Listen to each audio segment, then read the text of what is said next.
Portal کی۔ امید portal کو لے کر کے بہت ساری باتیں لوگ سن بھی چکے ہیں، بار بار ریپیٹ بھی کی گئی ہیں، لیکن جمعیت علماء ہند اوقاف کے تحفظ کی بات کرے، اس سے موضوع کوئی اور جماعت اس کی بات کرے نہیں بنتا ہے۔ آپ دیکھیں ملک کے طول و عرض میں 3 سب سے بڑے سمیلن جمعیت علماء ہند نے کیے اوقاف کے تحفظ کے لیے۔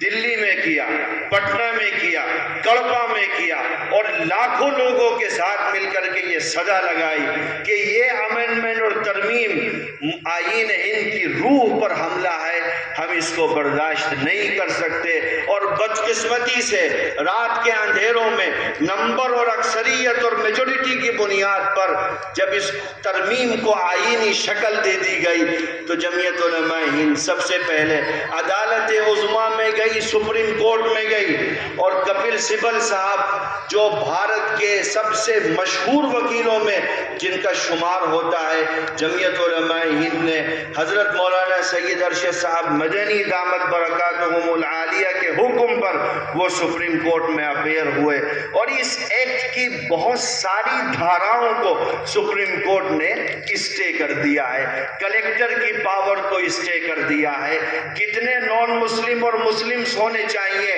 حکومت کی جو بدنیتی تھی اس کو بھی اسٹے کر دیا ہے، لیکن سیکشن 3B کو سپریم کورٹ نے اسٹے نہیں کیا ہے۔ اسی سیکشن 3B سے یہ پورا امید پورٹل کا جن بوتل سے باہر آتا ہے۔ اگر آپ دیکھیں گے سیکشن 3B کو بہت آسان شبدوں میں مختصر میں عرض کرتا چلوں، سیکشن 3B یہ کہتا ہے کہ بھئی جو آپ کی جائیداد آلریڈی وقف بورڈ میں رجسٹر ہیں ان کی ڈیٹیل کو آپ کو امید پورٹل پر اپلوڈ کر دینا ہے۔ جو وقف بورڈ میں رجسٹر نہیں ہے ان کا امید پورٹل سے کوئی مطلب نہیں ہے۔ یہ کنفیوژن بہت قاعدے سے دور کر لیجئے۔ اگر آپ کی مسجد ہے اور وقف بورڈ میں نہیں ہے تو آپ پہلے جا کر کے رجسٹریشن کرائیے، اس کے بعد امید پورٹل کی باری آئے گی، اس سے پہلے نہیں ہے۔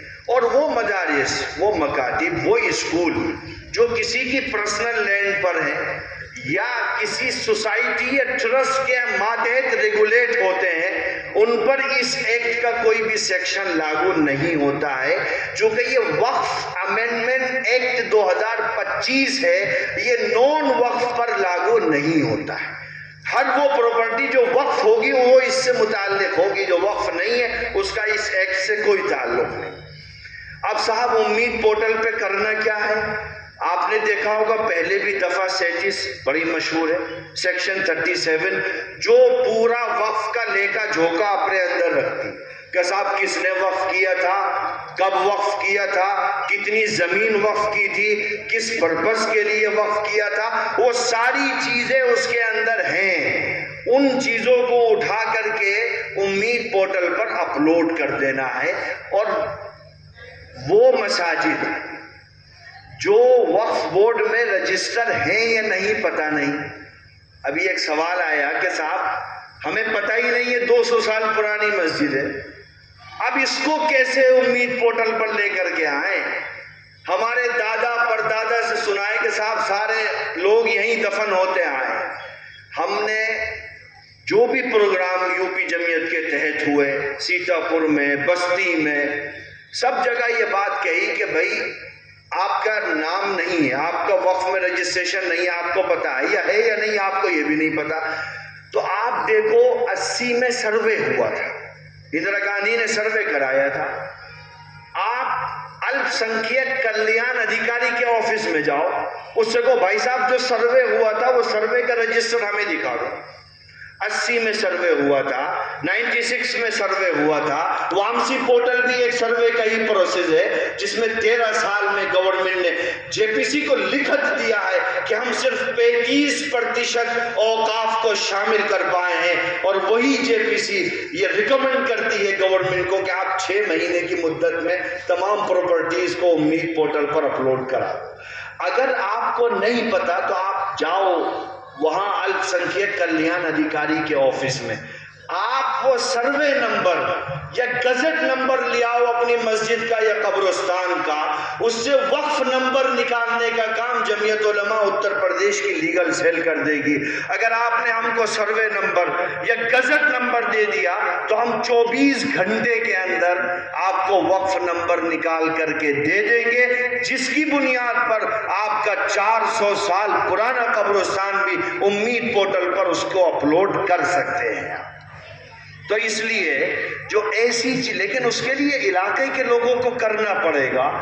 بہت ساری جگہوں پر تو جمعیت کے لوگوں نے وہ رجسٹر ہی کی کاپی کرا لی ہے اور اس کے ذریعے سے وہ نوٹ کرتے چلے گئے اور وقف نمبر ملا تو وہ پروسیس انہوں نے آگے بڑھا دیا۔